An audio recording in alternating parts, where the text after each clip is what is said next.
Aô, Mazaropianos! Bom com vocês? Hoje eu voltei mais uma vez com a série 10 curiosidades sobre o Mazarop que nunca te contaram, parte 2. O povo gostou e eu resolvi voltar de novo com essa série. E vamos para mais curiosidades mazaropianas que você jamais, mais uma vez vou te dizer, Jamais! você verá em qualquer outro lugar.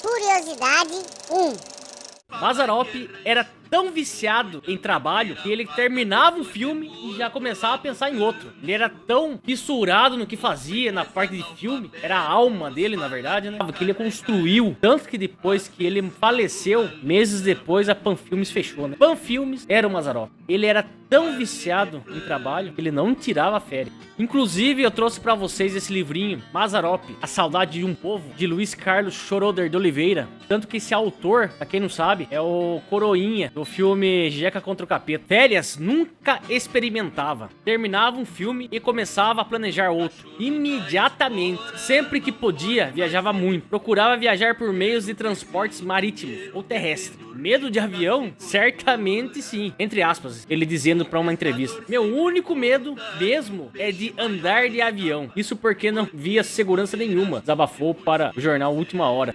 Realmente Mazarop era o famoso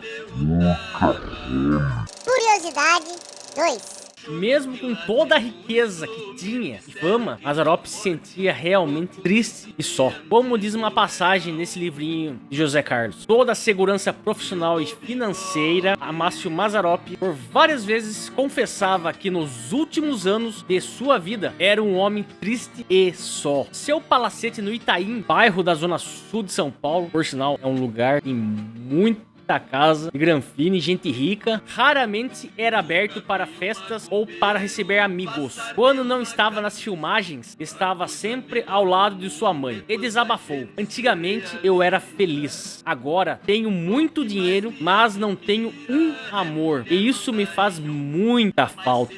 Realmente, como diria aquele ditado, dinheiro não traz felicidade. Então aqui ele conta exatamente isso. Tinha dinheiro, tinha fama, tinha toda a riqueza, tinha conforto, mas não tinha o principal, o amor. Ele era solitário e sua grande amiga de verdade era a mãe dele. Curiosidade 3. Mazarop era tão preocupado com a qualidade dos seus filmes que suas câmeras Mitchell eram todas importadas dos Estados Unidos. Todos os seus equipamentos de som, porque aqui no Brasil não tinha nada parecido. Tanto que no livrinho de Luiz Carlos Schroeder diz assim: com a ajuda de um grande amigo e também cineasta, Agostinho Martins Pereira, conseguiu importar de Hollywood os mais avançados equipamentos cinematográficos acoplados ao som direto, que na época era um avanço. Os atores e atrizes das produções de Mazarop eram os que recebiam os maiores cachês do cinema nacional. Walter Muani, falando sobre Mazarop, disse: se o Brasil tivesse 10 Mazarops, o destino do cinema nacional tranquilamente seria outro. Hoje, a boca do cinema aqui em São Paulo já não existe mais. Ao mesmo tempo, cercava-se de certos cuidados técnicos que o cinema brasileiro não podia certamente bancar. Suas câmeras, por exemplo, da marca Mitchell, cuja precisão de imagem era imbatível. Ele adquiriu-as nos Estados Unidos, sendo usadas até o último filme. Realmente o homem tinha dinheiro e sabia investir. Ele trazia o que tinha de melhor lá de fora. Curiosidade 4. Mazarop sempre improvisou nas suas atuações, e além disso tudo, ele nunca decorava o script. Possuidor de uma capacidade de improvisação e notória criatividade, jamais decorou um script, sempre alterava o roteiro de seus filmes, rodados com cenários simples, quase todos produzidos em sua fazenda estúdio em Taubaté, cidade que lhe deu o título de cidadão benemérito. Ali ele produziu suas fitas, fazendo argumento, roteiro, direção e interpretação. Havia quem o acusasse de tirania durante a realização dos filmes, por não aceitar palpites ou sugestões de modificações. Irreverente, Mazarop era o próprio própria encarnação do caipira, segundo sua própria concepção do que era um sujeito do interior. Caipira é um homem comum, inteligente, sem preparo, alguém muito vivo, malicioso, bom chefe de família, mas que não teve escola. Aí aquele seu jeito de falar. Mazzaropi, ele adquiriu essa criatividade, esse gingado no palco, em frente às câmeras, graças à sua época de pavilhão, né? Que é o que realmente o moldou na parte artística. Então o homem tinha uma criatividade violenta, ninguém batia. Curiosidade 5. Mazzaropi foi processado por ter usado a música Tristeza do Jeca no seu filme Tristeza do Jeca. Parece piada, mas é verdade. Quem conta isso é esse autor, Paulo Duarte, nesse grande livrão dele, Mazzaropi, uma antologia de risos. Após o lançamento do filme, Mazzaropi sofre um golpe e o caso é amplamente divulgado pela mídia como a Dança dos Milhões. Mazzaropi foi acusado de uso indevido da canção Tristeza do Jeca por parte de um dos herdeiros do compositor da música, o maestro Angelino de Oliveira. Mazzaropi quis entrar em acordo com o herdeiro, mas desistiu diante da quantia exigida, em torno de 1 milhão de cruzeiros. Um dos seus advogados, Ítalo Fittipaldi, se manifestou dessa forma na ocasião. Produtores fracassados do cinema nacional, que vivem à custa do Banco do Estado, estão se aproveitando da celeuma levantada pela acusação de usurpação de direitos autorais para mover guerra contra Mazzaropi. Ninguém desconhece que meu constituinte é campeão de bilheteria. Assim, esses despeitados aproveitam-se da oportunidade para tentar prejudicá-lo. O que ficou comprovado foi que o maestro Angelino havia vendido seus direitos autorais em 1923. Esses direitos foram sendo transferidos até os detentores na ocasião em que Mazza utilizou a canção. Em sua defesa, Mazza apresentou recibo da entidade responsável pela arrecadação de direitos autorais, sendo absolvido da ação civil a que foi submetido. Tentaram prejudicar o homem e o homem provou que realmente tinha razão. Havia pago para usar o direito naquela ocasião, mostrou o recibo e acabou, fim de papo. Curiosidade 6. Mazzaropi não gostava de televisão. Também não deixava que exibissem seus filmes na televisão, pelo fato de desgastar a sua imagem. Então ele ficava mais recluso, esperando o lançamento dos seus filmes para aparecer na telona do que na própria telinha. Ele nem entrevista ele gostava de fornecer, para vocês terem a ideia. O livrinho de Luiz Carlos diz a seguinte forma: não faço televisão porque não quero. Convites não me faltam. Todas as estações vivem me oferecendo salários fabulosos, mas o que eu quero é a distância delas.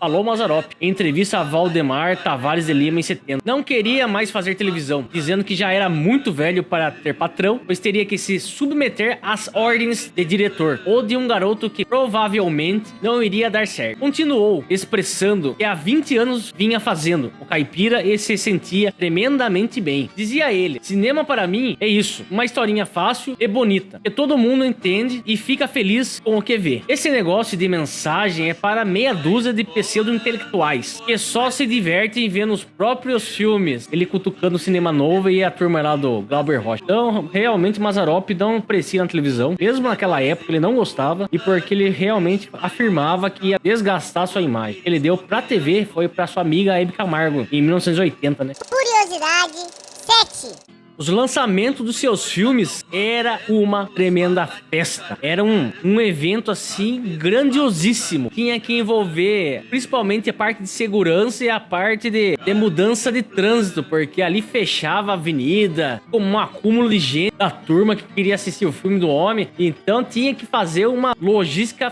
federal lá na hora. Como diz no livrinho do Luiz Carlos. O lançamento do filme Jeca contra o Capeta de 1977, o trânsito foi interditado numa faixa da Avenida São João. E o Largo do Paissandu estava agitado. Havia escolas de samba, bandinhas do interior, policiamento, emissoras de televisão, holofotes, fotógrafos e repórteres em frente ao Cine Arte Palácio, que era o maior naquela época em São Paulo. Houve atraso no lançamento, que ocorreu em junho, quando geralmente eram feitos no início do ano. O público já estava impaciente do homem ter lançado o filme. Ele cevou, na verdade, um público que já estava acostumado no dia 25 de janeiro com os filmes do homem. Se ele não lançasse, a turma ficava doida, rapaz. Curiosidade 8. Filme Jeca contra o Capeta, de 1977. Mazzaropi, a Lilith pega a entrada do filme Exorcista, que tava bombando na época, faz uma alusão no filme. E também a polêmica do divórcio, né? Pra quem reparou no filme, pega essa polêmica da época e joga no filme. E justamente nesse filme aparece o nosso amigo aqui, o autor desse livro, Luiz Carlos Schroeder de Oliveira. E ele era um menininho e ele é o coroinha do filme. Curiosidade 9. Nina Viana, conhecida como Nena Viana, era conhecida nos filmes do Mazzaropi, além de ser uma amiga particular do Mazzaropi, era sua maquiadora particular. Ela era casada com o Reinaldo Martini, que também era um ator que atuou com o Mazzaropi em alguns filmes, e nesse casamento nasceu um filho, que era o Marco Martini, que vocês bem conhecem, que era o Marquinho Pegadinhas, da RTV. Faleceu em 2015, se não me engano. Então é uma atriz que marcou os filmes do Mazzaropi. Quem assiste os filmes do Mazzaropi, ela aparece, aquela cara caricata dela, né? Curiosidade 10. E não tem como esquecer do nosso saudoso cão policial Duque, que marcou os filmes do Mazzaropi, conhecido como saudoso Coroné. Tanto que ele foi considerado, na época, o cão mais inteligente da América Latina. Assim como Lassie e Rin-Tin-Tin, o cinema brasileiro também fez questão de deixar uma marca registrada no ranking dos cachorros que marcaram época em uma série de filmes e que se tornaram verdadeiros astros do cinema. Duque, o astro brasileiro, que brilhou e fez sucesso nas décadas de 50 e 60. Nascido em Rio Grande do Sul, o pastor alemão foi treinado inicialmente para uma profissão difícil, puxar e guardar cargas. O anonimato não durou muito. Em 1950, durante as filmagens de cenas externas na região sul para Veracruz, o cão foi descoberto pela equipe de produção do filme Terra é Sempre Terra, que se encantou com as habilidades do cachorro. Duque estreou em grande estilo no filme Ângela, uma produção de 51 da Veracruz. Trabalhou ainda em Uma Pulga na Balança e Ravina. Com Mazzaropi formaria uma bela dupla. Em 52, na produção Sai da Frente. Lenda ou não, os rumores na época apontavam para o fato de que o cachorro artista ganhava mais do que muito ator de verdade e era tratado como celebridade por toda a produção e por muitos fãs clubes que aumentava a cada dia. O cão deu seu nome a uma escola de cura de cães fundada em São Bernardo do Campo pela própria Veracruz e seu inseparável treinador, Jordano Martinelli. O lendário mascote da companhia conquistou em sua carreira vários prêmios em concursos para cães amestrados, além da admiração do público no Brasil e no exterior. Era considerado o melhor e mais inteligente cachorro da América Latina. No cinema, dividiu as atenções com Mazzaropi em vários filmes. Duque morreu com 18 anos, em 1965, e seu descendente mais popular entre os que trabalhavam na TV foi o Cachorro Lobo, grande sucesso na pioneira série O Vigilante Rodoviário. O cachorro era uma estrela e era super inteligente. Tão esperto, bichinho. Eita, nós. Alguma novidade?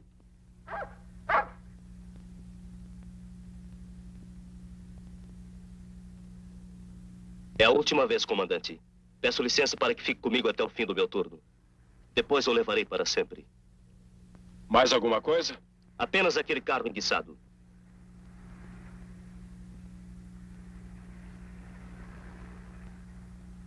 Ângela! Ângela! Que é, meu bem? Pega o alicate. Tá aqui, meu bem.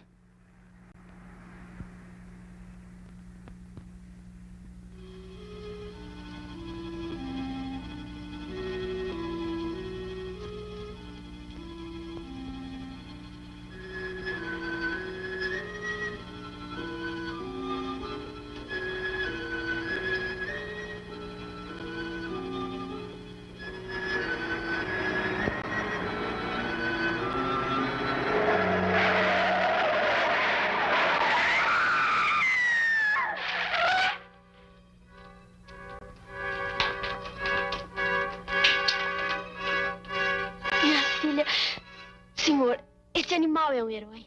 É o orgulho da polícia rodoviária.